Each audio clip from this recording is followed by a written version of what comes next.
What's up everyone, Willie Apple here, and today we're going to be going over a couple of things that the Apple TV needs for tvOS 18. Now this is kind of a topic that nobody really talked about, but I think tvOS 18 could get a couple of things that would make the TV experience a lot better and make me use the Apple TV a lot more. So first things first, what about night shift? So in tvOS 17, we got this brand new feature called Sleep Timer, which basically just turns your TV off after this timer. And it's meant for you to go to sleep, but you can use it for other things. But since it's meant for you to go to sleep, there's no night shift on the Apple TV, which means that your eyes will be affected and it's going to be a little bit harder to go to sleep. So why not bring over night shift to the Apple TV? We already know Apple can put night shift on third-party displays, because we see this with the MacBook all the time. When you plug in a display to your Mac, night shift will go onto that display. It's low-key pretty nice. So why not bring it over to the Apple TV?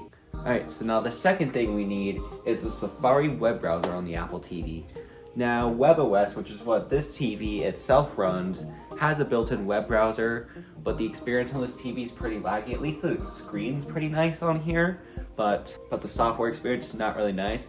However, the one thing WebOS has going for it is having a built-in web browser. You can go to different websites on your TV, listen to the radio. Maybe a streaming service won't be available on this TV for a little bit, so you need to go to the website. And having full-on WebKit support on the TV will definitely take advantage of the A12 chip in my Apple TV, and definitely the A15 and A10X. Those chips are underutilized for the Apple TVs. With Safari, how would that work with the TV remote?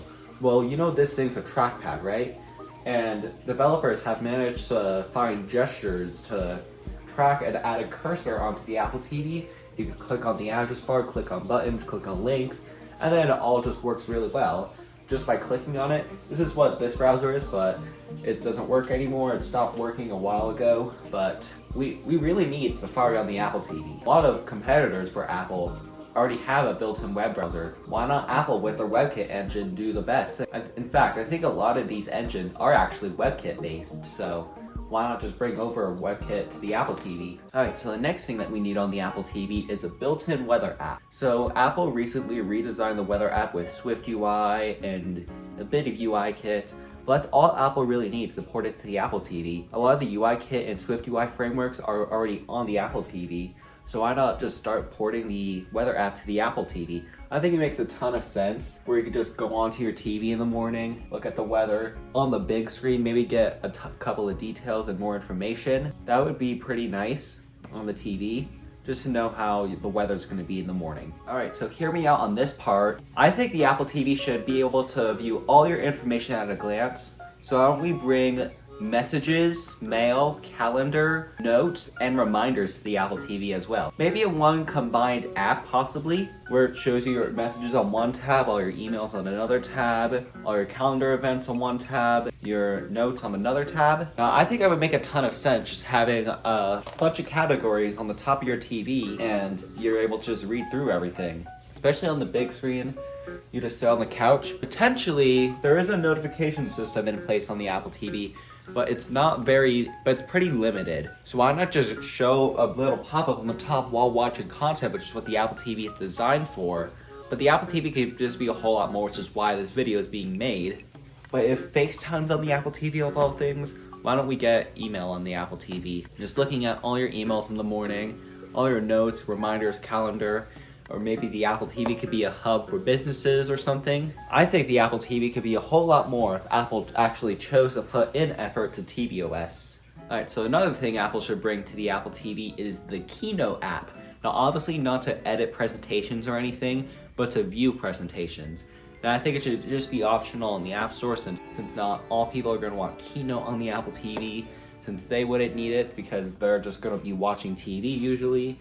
Or maybe they'll eventually find some of these cases useful.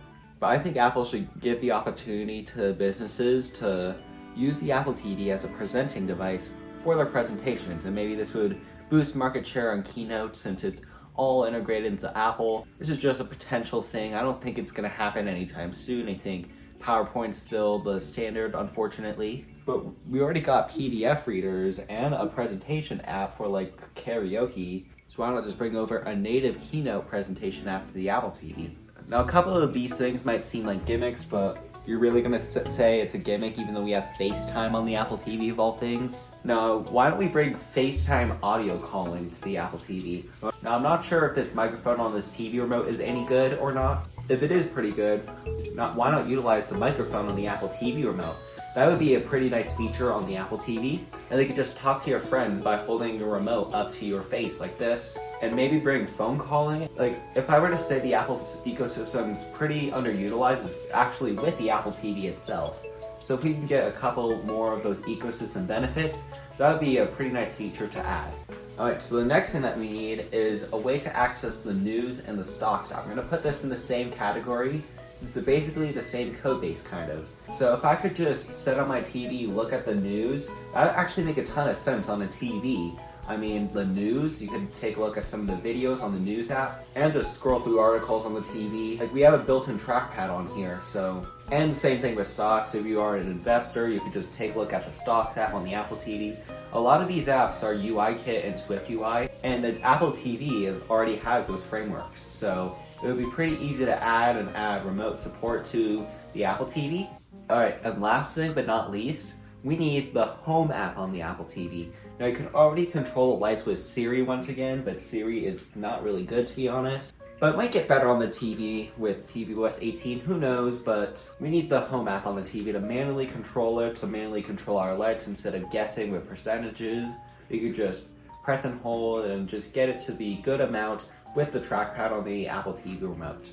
Now, those are my wishes for tvOS 18, things we absolutely need on the Apple TV to make it a much better competitor. It's in the Apple ecosystem, but a lot of its capabilities and potentials are heavily underutilized. So with tvOS 18, I'm hoping that it's just not a minor update, and that we actually get a couple of new things on the Apple TV, because a lot of these things are very underutilized, and tvOS could be a lot better companion in everyone's everyday life, and people might end up wanting to buy a bunch of these boxes because Apple refuses to make physical TVs. Now, thanks for watching. Comment, like, subscribe, share this with your friends, download my apps, Willy Widgets, and StudyRec down in the description down below, and I'll see you in my next video. Bye!